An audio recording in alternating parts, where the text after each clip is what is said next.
Hey, what's up? So if I was to give this movie out of 5, I would give this a 3.5 out of 5.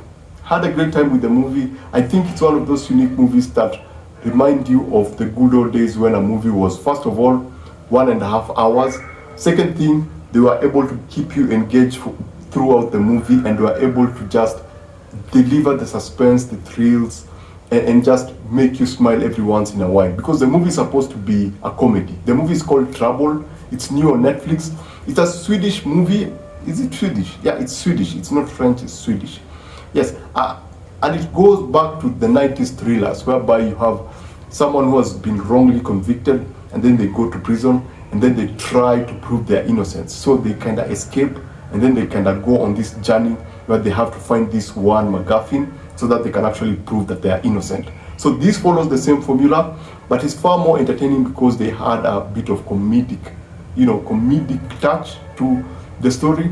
And so you have this goofy character who is more of an electrician. He works on TV, he works on electrical devices. He's framed for the murder of one particular individual who had evidence of something that happens. So he goes to jail, and then in the jail he meets up with this group of people, discover that there's a small hole that they can actually escape and go somewhere. And so that leads to our character who's been, oh, this is so spoilerish, I don't want to spoil it for you, man. So basically things happen that lead him now to go into this journey to prove that he's innocent.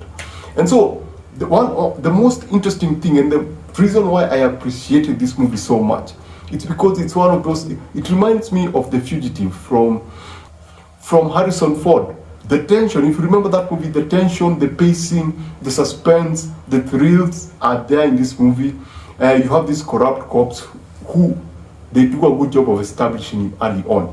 So the establishment of the bad guy earlier on in the movie, in maybe the first quarter of the movie, that changes the dynamic of what you expected, because that the person that they suspect to be a certain way is hooded. And so throughout the movie you think that they're going to hold on to that and reveal that character at the end, but they reveal that character earlier on, and now you create this tense story that follows this character trying to get something from our main character and another character.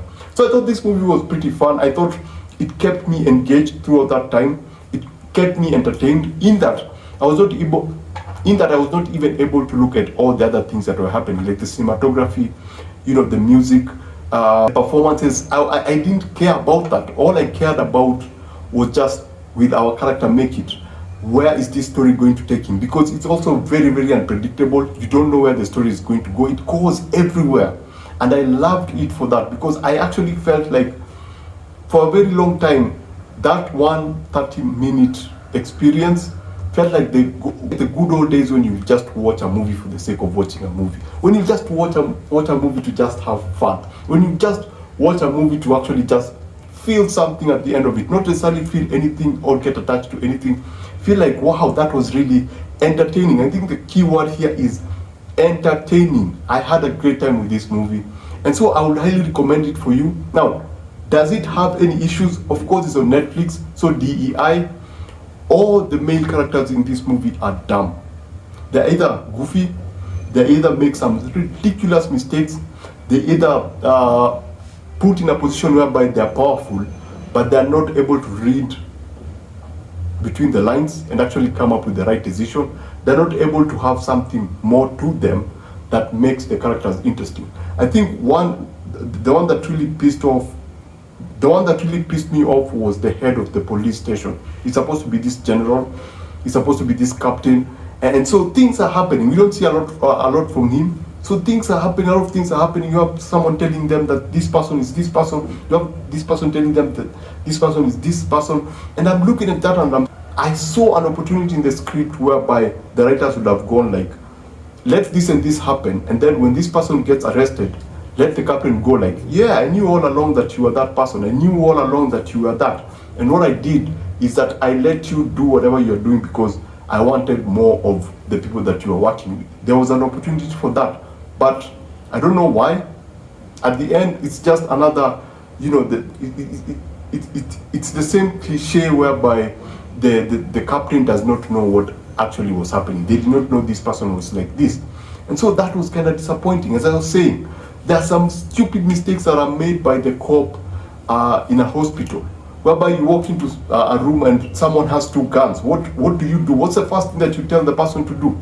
You don't try to figure out who's right or wrong.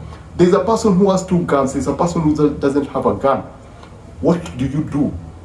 And the decisions that he actually makes, for me, I was like, yeah, that's kind of stupid. So the DEI is very, very strong in this movie. It's Netflix wet dream, because it's exactly what Netflix looks for. They pander to a particular agenda, and I was like, yeah, it's okay, because it's very, very entertaining, and you get lost in it. I liked the relationship of the father and the daughter. I think that for me, that was one of the best parts about this movie, because it was, I think, the only believable thing in the whole movie, and it was a proper motivation for the main character. But everything else with the guys, oh man, there's some thugs who make like super ridiculously stupid moves, and you're like, why, man? That's dumb. Of course you're going to get arrested.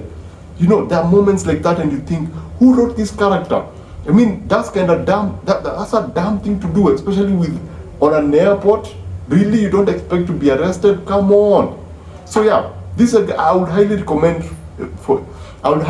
this movie if you're looking for something easy to watch during the weekend, or if you just want something to chill. So basically that's it. Remember to always watch what you enjoy, and enjoy what you watch. I shall see you on the next one.